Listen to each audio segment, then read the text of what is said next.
Hello, one and all, and welcome to another adventure of Spirit Sessions, A View of the Light. And as you could tell by that trailer, today we're going to have a spooky adventure, and I'm really excited about that. But first, let me introduce my co-hosts because they all put up with me so much. Thank you. Nancy Louise is our guest co-host this week. Thank you for coming, Nancy. Yes. And always we have our amazing, creative, and technical person, Rhonda. Technical by default, but that's okay. Yeah. And if you like this kind of content, go like our page and go to YouTube and like it, subscribe, and then the adventures will continue. But right now, Rhonda, do you have a card for the following week? Oh, I saw you shuffling your cards, so I was hoping. Oh, I didn't know you watched me. I got caught. Okay, I will do the card then. Okay, my handy dandy glasses first. Because I have to go to work to get mine. I pulled from the Akashic Tarot, Sharon Ann Klinger and Sandra Ann Taylor. Oh, that deck. Hey. And the one I got is kind of a fun one. It's the Two of Scrolls. So this is for next week. Whatever's coming up for you next week, there's going to be a tendency of you to want to be in two worlds. Now, I'm thinking in one way, this refers to Tom, who also has to deal with two worlds a lot. But this one's a little different. This one's talking about having one past life where you were really strict into religion at the expense of not having luxuries or the things you needed. And then another lifetime where you did not have the religion, but you had all the luxuries you need. And what the card is saying, it doesn't have to be one or the other. Take it all. Take the best of all parts and move forward. Not everything has to be mutually exclusive. So think about that as you go through the week. So, Rhonda, will you now tell us about our super exciting guest today? Well, Tom Barrow comes to us from UK, and he's a friend of Jackie Dennison, and we all know Jackie Dennison, our rescue medium and the maker of veryparanormal.com. And she suggested that she's been on this podcast with Tom, Inspectre Paranormal, and she said she just loved being on that, and she could hardly wait till season 2. And Tom is, all the episodes are now in, and you can go on and download them. But season 2 is coming up. So Tom, can you tell us how you got into this? Is this like part of always been your interest, and how you got this idea? Because it's quite inspired. It's different than any other paranormal kind of show you'll talk to. It's kind of it's like a board meeting of skeptics and believers, and you're like the moderator in between, telling the story. Love it. So tell us about you and your origin story, as Teresa likes to call it. Yeah. Yes. So I'm from Cheshire, so not far from where Jackie lives. So I live in between Manchester and Liverpool in the north of England. So I've always had a fascination with the paranormal. So growing up, I used to love the X-Files, and I was born in the 80s, grew up in the 90s. So, but kind of during the early 90s, that's when paranormal kind of came back into the fold. So, but as a kid, I'd always go to the library, and I'd always sort of rent out paranormal library books. So back then, I think they were the Osborne Book of Ghosts, but I would be sort of obsessed with the paranormal. But it's not necessarily being scared by it, but it's kind of it's that thing about people like me or have witnessed something out there. And is it true? Did it happen to these people? So it's not like pure fiction or fantasy. These are all kind of related in fact. So a lot of the things that I sort of read when I was a kid happened to actual people. So it's kind of that mystery about knowing, did these things happen? And then that kind of, I've always been fascinated by it. But then as I grew up, I kind of didn't really think much about it, and kind of watched things like Most Haunted in the UK with Yvette Fielding. And there's a program I used to watch called Strange But True, with Michael Aspel, which kind of featured real life reconstructions of people's true stories. But it always like I had that healthy respect for the paranormal until I had an experience myself, and yeah, it kind of made me think that's a bit strange. What? But then I was basically walking down a canal, not far from where I live, and in England, the canal systems are kind of 250 years old, so they were around before the railways were there. So most canals have like a single towpath, which is where, historical terms, that's where they used to the horses used to kind of take all the canal boats up and down the UK. So I've got a canal by me. I go running there. I take the dog there. I go walking there. It's a place which I go all the time. But about 8 years ago, me and my friend were walking back from a restaurant about a mile down the canal. It was coming to about August, so about 9 o'clock ish. So it was getting dark. I had a flashlight with me, and we were just walking back to my house. And we were not even talking about anything paranormal. We were just talking about what we were going to be doing later that winter. And as we walk closer to the canal, there's a bend and a lockkeeper's cottage. And on the other side of the canal towpath, where there is no towpath at all, on the other side of the canal, there's just woodland.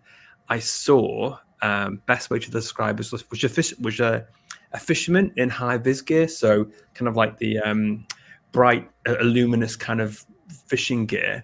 But as we kind of got closer, I saw it wasn't a fisherman.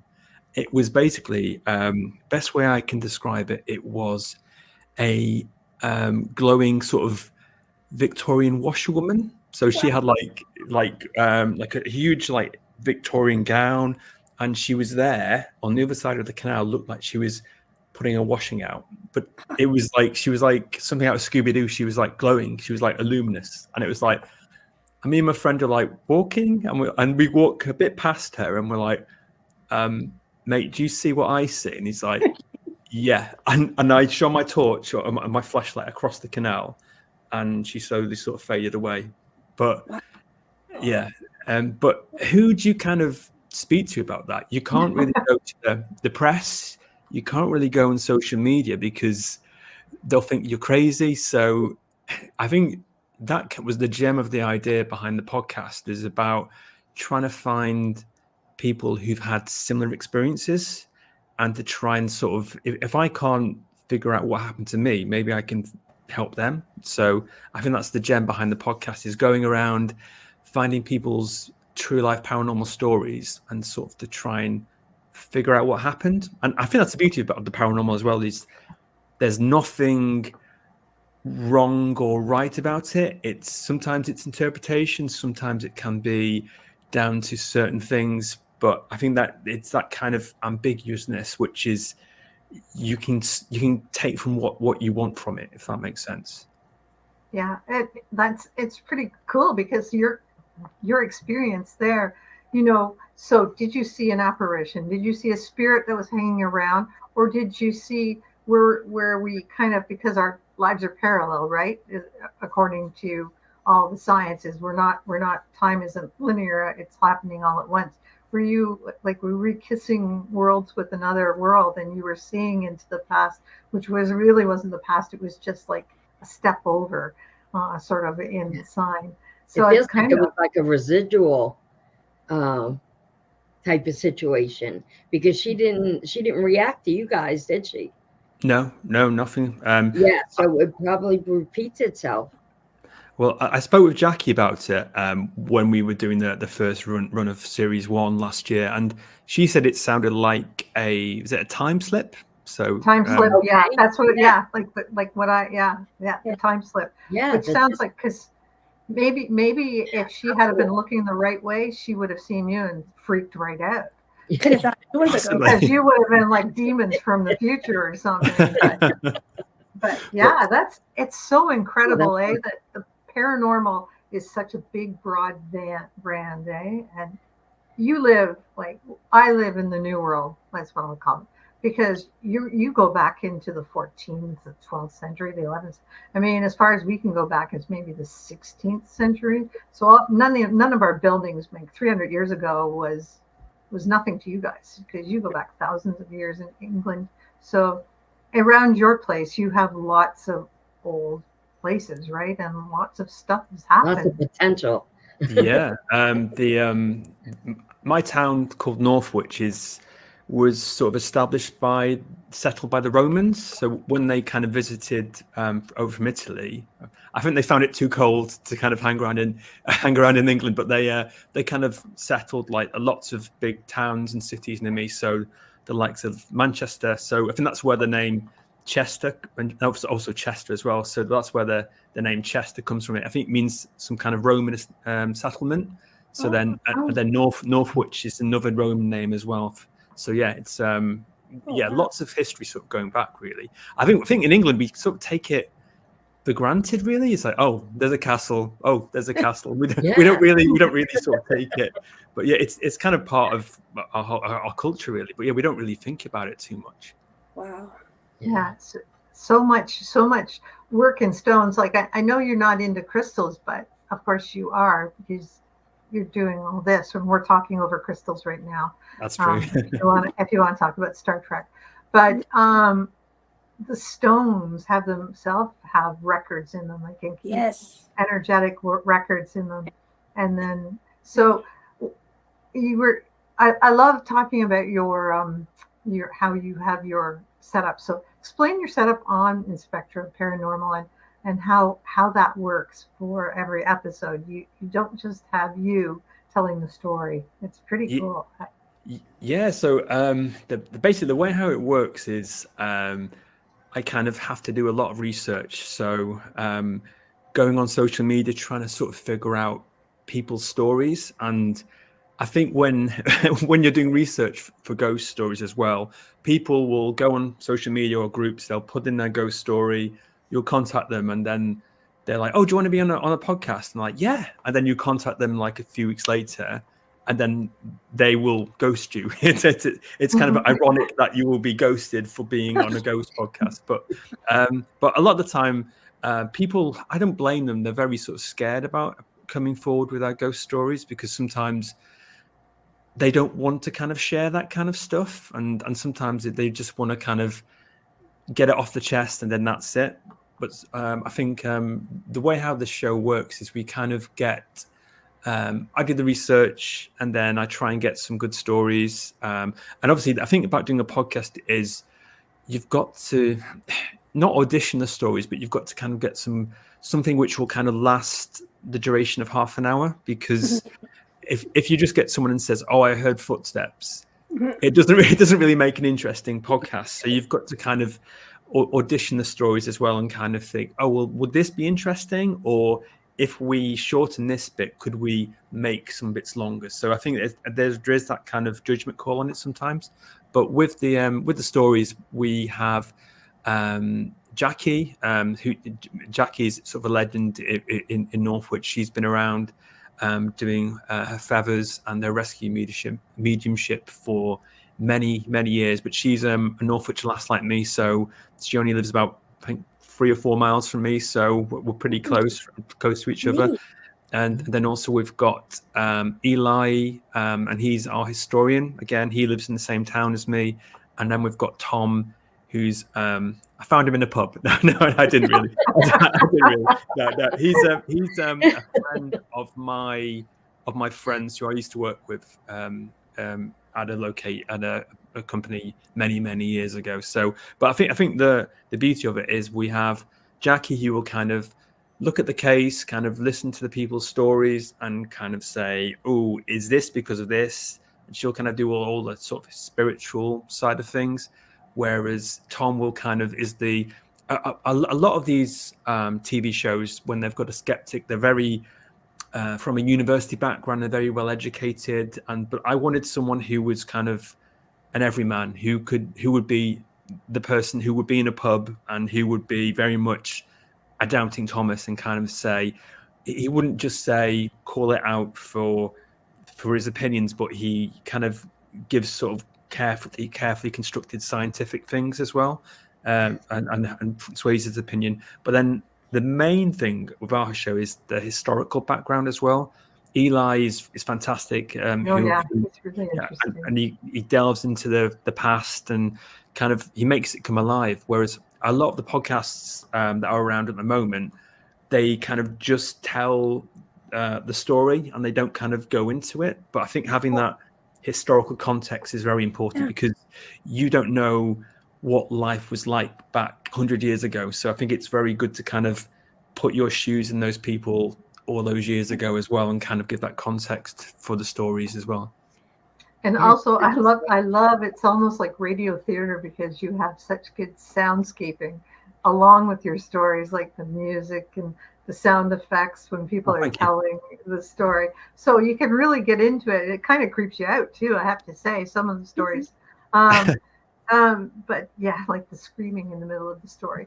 But yeah, it's great. It's great. I kind of always feel sorry for Tom the skeptic because, you know, I think he's starting to believe that maybe some of this stuff is real. I have a feeling that he's going, I might not be able to be a skeptic much longer. But what would I say? He's the open-minded skeptic who he's the safety guy who kind of tries to go and say, could it be that, right? It could be that.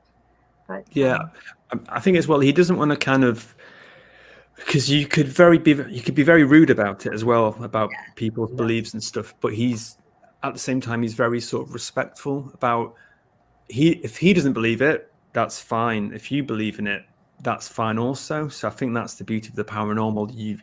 You can each take what you want from it and have that to your beliefs. If you believe that is paranormal, that's fine. If you don't believe that, that's also fine as well. Now, I think the show kind of lets the listener make up their own mind as well. We don't kind of say this is rubbish, this is true. We kind of let the listener decide, which I think is kind of why people like it so much, I think.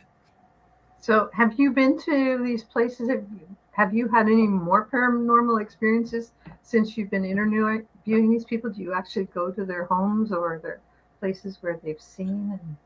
Well, for series 1, it was mostly retrospective. So it was people who experienced these things, but a lot of them lived in my hometown. But whereas for series 2, I had to do a lot of traveling. So I think when you say traveling to anyone in the US or Canada, you think it's going to be thousands of miles. But in the UK, 100 miles is not really much of a distance to you guys. But in the UK, 100 miles or so round trip is kind of quite a lot in the UK. But yeah, I've been to.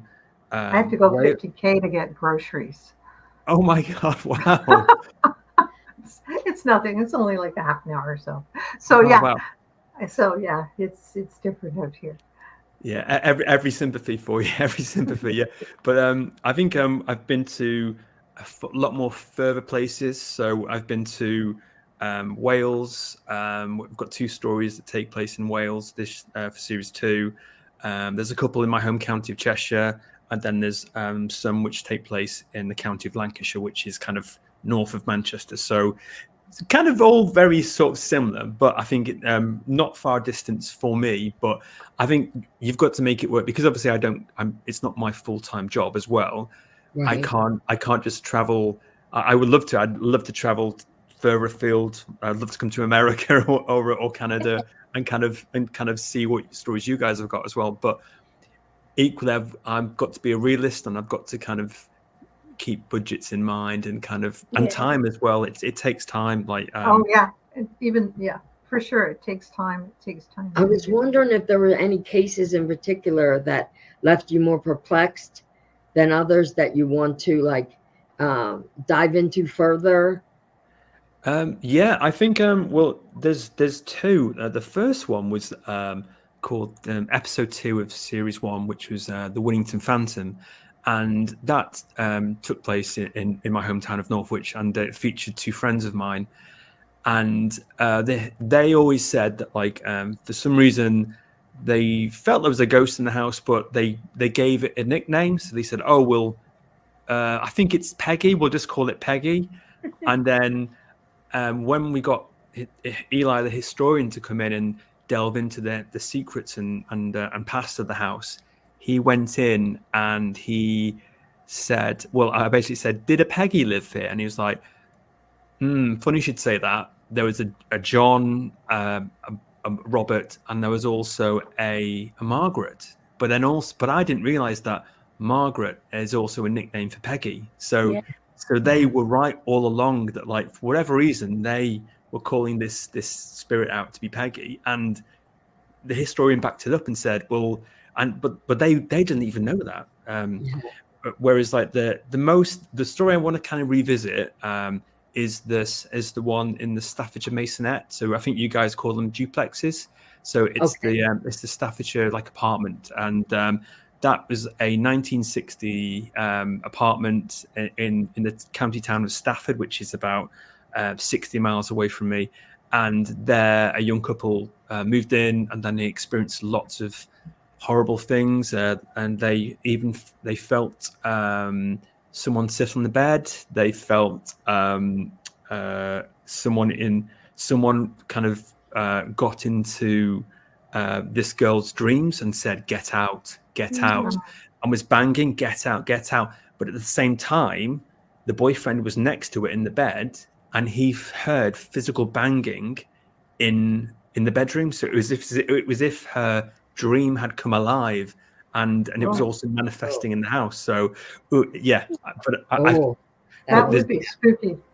It is very creepy. But many people lived in that house. Like the person, he was a barber beneath it, and one of his colleagues said, "Oh, I want to rent that place out as well." And he said, "Well, you know what problems we had when we moved out?" And he was like, "Oh, it's fine. I know a medium. They can come around and they can bless the house."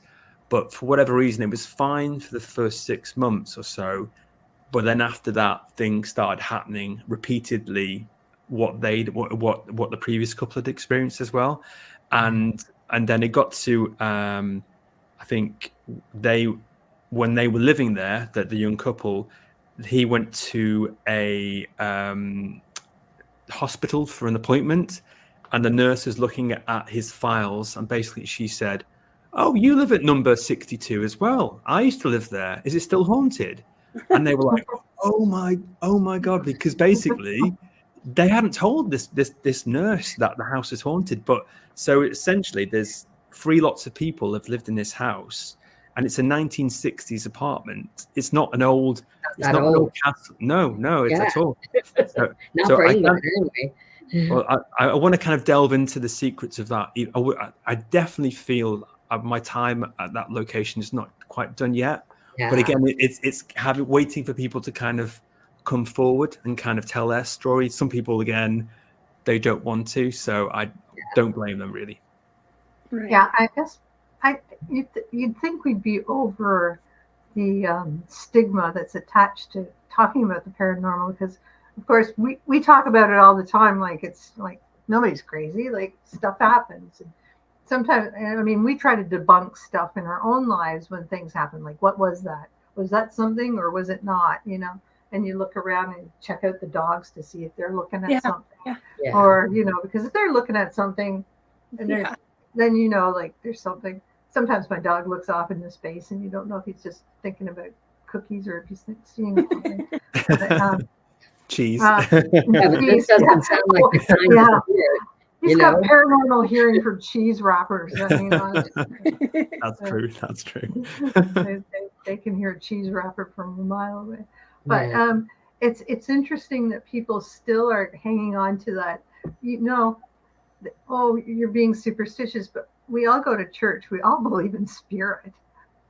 So you'd think that, like, if you believe in one spirit, that the other ones aren't that far away. You know what I mean? We believe. It has to be in a box, I guess, for most people to feel comfortable with. Yeah, but also if this one is telling you to get out or something like that, it might not be the kindest experience you want to share with others. So yeah, but I have neighbors that are like that too, right? You know? Yeah, so that they would probably be holding back a little bit more on sharing, because it sounds like they might have been interacted with in a few other ways as well. You know, not knowing what activates this particular spirit. It doesn't sound like he wants anybody really living there. That's true. Yeah, you know. I think as well because it's if you've heard of the English stiff upper lip where we don't kind of let our emotions. Yes. I think that's a cultural thing as well. So we don't Yeah. want to kind of share our emotions about these things. So I think it's putting up with it. But then you are right. There's only so much you can take, really, isn't there? Yeah. It wasn't just a walk by the doorway or something like that. This one sounds like it got a little busier and maybe a little more personal. Yeah, totally. So you kind of want to know what the history of that place was too, because it's hard to believe in. Well, I mean, hauntings, like I have come to realize that they're just people most of the time. They're just people that move on or haven't moved on, really. So if they were idiots and not very nice in this world, they probably haven't changed a lot since they went over, because they haven't gone beyond back up to spirit to get, that cleansing. So they're stuck here. So they might be a little I look forward to more information from that, though. That sounds like quite an interesting place. Well, it goes back to the Romans again, I think. But I think Eli, our historian, kind of found out about ley lines that kind of went across the property as well. So they might have something to do with that as well. But it's but for a 1960s block of flats, and for it to be a relatively young property as well, but the land isn't young now. The land is still. That's true. That's true. So it may have come with the land. Yeah. Full of hippies. I like that show. So you have a whole new season coming up. Are you doing this on YouTube too, or are you doing strictly podcast as well? It's just strictly podcast, I'd say. I think for the way how I edit and also getting the way how it creates with radio as well, it creates that air of mystery, I think, as well, which I kind of do so many dots, but then you fill in those dots with your imagination about what you're kind of seeing as well. So I think that's the beauty about radio, and as well, it is cheaper to kind of produce as well, to be fair. Well, and it takes a little bit less time. I mean, we don't do any sound editing here beyond what the little trailer you saw, just because we just don't have the know-how, and we all have jobs. So we all have other careers as well as this. This is like a really, really interesting hobby. But as a kind of a passion project for us as well. But we love how many episodes have you got so far ready to go, and when are you releasing those? So I've got all the witness stories recorded, but I've got to kind of edit them, and I think with them, it's amazing how much editing has to take place, because you remove like and likes and so many things like that. But then you've got to, when you cut the words out, you've got to make it sort of sound like it's seamless. So that's where a lot of the editing takes place. But they're all kind of recorded. But then I've got to edit them and then present them to Jackie, Eli, and Tom. So that's like another stage of the process. So I would like to get that done before Christmas maybe, I don't know, but it takes a long time. But one thing I do have coming up is a Halloween special. So that is kind of that's nearly edited. I've just got to do some reaction recordings and stuff like that. So, but I think we are going to be ready for that. I think the weekend before Halloween. So I'm just looking at my calendar now. It's going to be, I think, looking at the 23rd. So that's going to be part one, and then the 30th of October. So that takes place in it's called Hat Green Nuclear Bunker. So you were sending us some pictures on that. That's this place has got secrets beyond. Even the historian can't quite figure out what happened here, because of it's all the military history. Because it's originally during the Second World War some kind of radar facility, and then after that it became a bunker during the Cold War. But there's been many sort of scary things there. That's the first time I went to go and visit it and do sort of a look around, and me, the lady called Bryony, and my colleague Carla were just there. We were in this locked bunker. No one else is in there, and being shown around. And I heard footsteps behind me, and I was like, "There's no one else here, is there?" And they're like, "No, no one else is here." But they've seen figures and even some kind of best way to describe it is like some golem-like figure. So yeah, That's creepy, eh? very, very creepy, very creepy. Wow. Wow. That sounds like quite a place. That'll be fun. Did you pick up any EVPs while you were recording? Not yet, no. But when we were recording there, Bryony heard someone open a door or something like that. But it didn't come up on the recording at the time. But yeah, it's a place which has got a lot going on there. Yeah, you guys should come and visit. You would be amazed at it, really. Wow, that'd be pretty cool. So how far away is that from you? That one? Is it towards the... Yeah, that's about 20 miles away from me. So it's in a town called Nantwich. But the ironic thing is when you visit there, it is a tourist attraction, but there's signs all around the town saying "secret bunker this way." So there's always these signs, but the irony is it's not very secret. This way. Yeah. We have a bunker north of us too. It's called the Defen bunker. It's where our prime minister was supposed to go in case of nuclear war, but it was like, I don't know, 40 miles outside of Ottawa, so he would have had to go really fast to get there. But yeah, it was a Cold War facility under the ground, so it's pretty cold. So yeah, that would be interesting to see and to listen to. But it sounds like something must have happened there that started all of this. Eh? Well, it's funny you mentioned about the land as well, because this place was it was featured in the Battle of Nantwich. So this is our Civil War. It's different to your Civil War, but this was the Roundheads and the Cavaliers. So King Charles I and Oliver Cromwell. So a big battle happened there. So they've seen kind of sort of Cavaliers and weird stuff going on, but also there's some kind of reference to witchcraft as well. So yeah, so it's there is a lot going on there. So yeah, it's I can't wait to share it with you guys later on in October. Oh yeah, that sounds exciting. So we'll have to yeah. make sure. I think we have the links up to it, but links to your show. It'll be on your same podcast platform, right? People can go.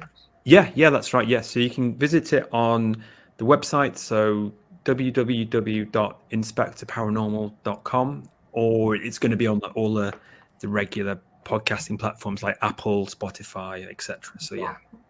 And Inspector is spelled like and Spectre. Mm-hmm. Yeah. Very good play on it. I love that. Pretty good. That's an interesting one. So when you go out again, so you're still looking for more stories. So do people have stories and they're around in your area that may not have gotten to you? They can contact you through your website? Yeah, so if they go to my website, and then they can also email me direct there, and then I can sort of get in touch. I think we're kind of finished recording for series 2, but then it's kind of like yearly cycles. Then probably from about April till about the summertime. That's when I'm on the lookout for on the hunt for the next batch. Yeah. Teresa, what do you think? What do you think? Have you listened to any? I know I've listened to them all, but I get into all these. So I only heard the one he sent us. Are we going to play that one, or is that not available to play?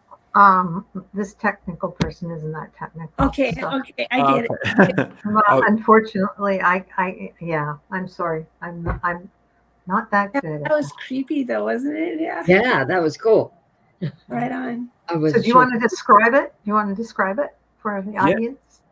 Yeah, that's the one from the Hack Green special coming up soon. So essentially, Bryony, who works at the bunker, says there's a really sort of creepy room which is locked to the public when it's a museum, but they open up for ghost hunts, and she goes in there and she kind of feels like she shouldn't be there. She gets that kind of feeling like this is why are you here? It's, you know, like that kind of military kind of thing. This is a civil. What's a civilian doing here? That kind of thing.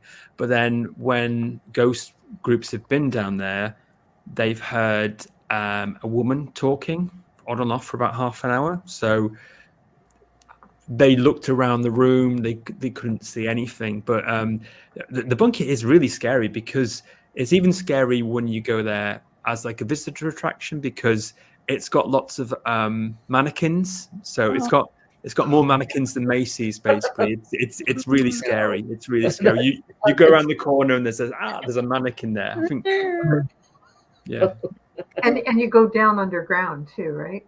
So yeah, it's like a semi-sunk bunker. So the first floor is above ground, but then you go underneath, and then it's kind of all concrete and stuff. So best way to describe it, it's like a school underground, but there's no windows. So a lot of the things which you kind of would rule out paranormal wise, like lights, bugs, insects, the wind, Somebody driving by, lights. yeah. You can't really have anything like that, really. So like, what is it they say? Like, if you rule out the most logical thing, then it's going to be that's going to be what's left. So yeah, it's very spooky, very spooky.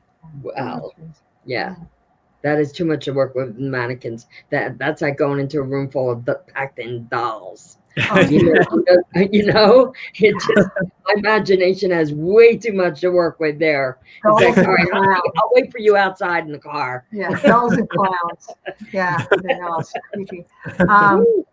So Tom, we know you don't know. You said you're not psychic, but I have to think that maybe you've got a little bit more of a sense because you actually saw the woman. So, which means you're probably more aware than you believe.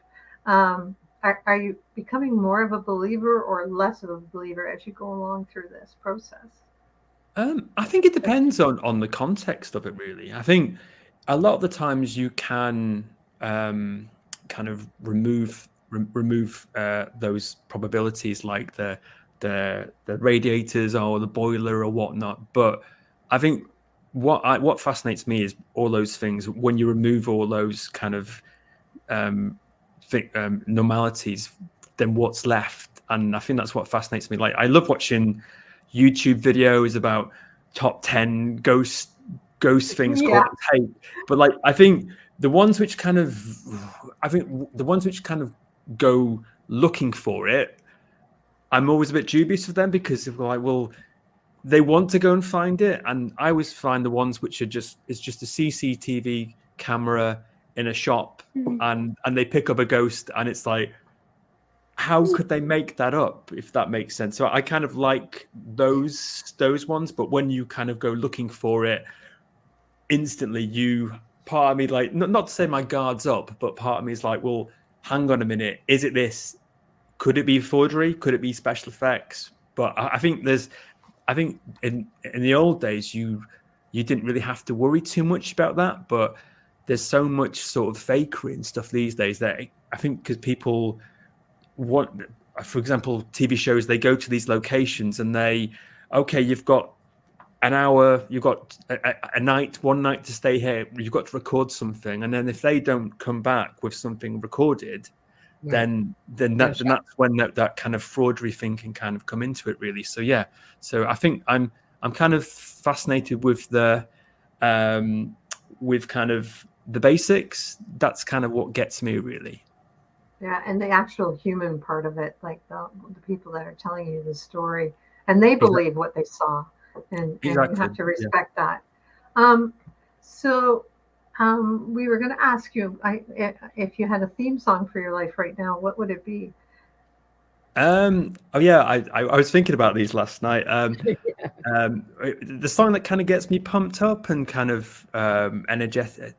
I kind of like, because I do a lot of jogging, so I think for me, like, if I'm jogging and I'm in a really difficult spot, I'm like, I'm not going to make it. This one song comes on and it always carries me through. It winds me up. It kind of it's like a release of energy, and it's always it's Madonna, Hung Up, you know, the ABBA remix. So it's just the who doesn't love ABBA, who doesn't like Madonna? So the combination's perfect, but the production on that is fabulous, and I think it just it kind of, it's like a cold spring. It kind of winds you up and then it releases you, and then I think I always listen to that. It just kind of puts me in a good sort of spirit, really good sort of good mood.